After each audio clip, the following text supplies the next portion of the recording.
Very good morning to my dear students of class 10th. This is another topic of HTML. In previous class, I have given the brief introduction of HTML, and now I will discuss more detail about HTML. So I give the abbreviation of HTML. HTML stands for Hypertext Markup Language.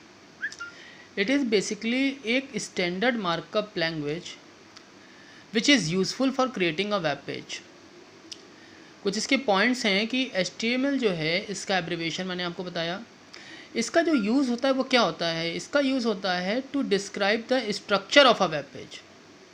और HTML जो है series of elements consist करता है और ये बताता है browser को किस तरीके से आपका जो एलिमेंट्स है वो डिस्प्ले होगा.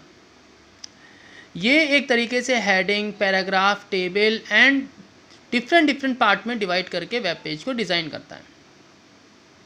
हेडिंग से आप समझ सकते हैं जो हेड टाइटल होता है एक तरीके से. ये जो टेक्स्ट में लिखा जाता है, टैग क्या होता है? ये जो आपने देख रहे हैं ये एंगुलर ब्रेसेस जो होते हैं इनको हम लोग टैग बोलते हैं. और HTML की जितनी भी कोडिंग है सब टैग के अंदर ही होती है. There are two type of tags, one is container, one is empty. वो हम लोग बाद में डिस्कस करेंगे. अभी मैं आपको एक बेसिक फॉर्मेट बता रहा हूँ कि HTML में कैसे हम लोग लिखते हैं. तो HTML देखिए, सबसे पहले HTML लिखते हैं. This is a sequential manner and should be followed as it is, no changement over there. सबसे पहले HTML लिखते हैं बाय डिफ़ॉल्ट, फिर हेड फॉर हेडिंग, फिर टाइटल माने जिस नाम से आप टाइटल सेव करना चाहते हैं. फिर ये स्लैश, ये देखेंगे आप लोग, ये जो है बैक स्लैश लगा हुआ है. ठीक है, तो बैक स्लैश का मतलब है कि ये इसकी क्लोजिंग हो गई हेड की. और फिर बॉडी की ओपनिंग हुई है. फिर बॉडी के अंदर आपने लिखा है H1 का मतलब है हेडिंग 1, और ये हेडिंग आएगी यहाँ पर जो भी हम देना चाहें. और ये slash H1, back slash H1 closing के लिए.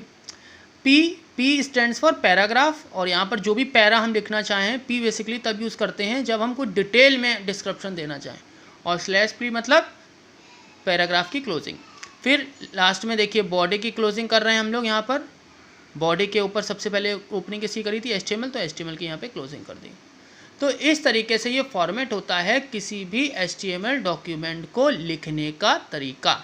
स्टैंडर्ड फॉर्मेट जिसको आप कह सकते हैं, हमेशा इसी तरीके से लिखते हैं. ये इसके कुछ मैंने एप्लीकेशंस यहाँ पर लिखे हुए हैं, बाकी और भी एप्लीकेशंस हैं वो हम लोग बाद में डिस्कस करेंगे. देखिए HTML जो है वो सबसे ज़्यादा यूज़ करी जाने वाली मार्कअप लैंग्वेज है. और इसका जो इस्तेमाल है वो किन किन चीज़ों में करते हैं, जैसे वेब पेजेस डेवलपमेंट के लिए मैं आपको पहले भी बता चुका हूँ, इंटरनेट नेविगेशन के लिए, और रिस्पॉन्सिव UI. तो वेब पेजेस डेवलपमेंट का मतलब हो गया कि इसका यूज़ जो है वो बेसिकली वेब पेजेस को डेवलप करने के लिए किया जाता है. ठीक है ना.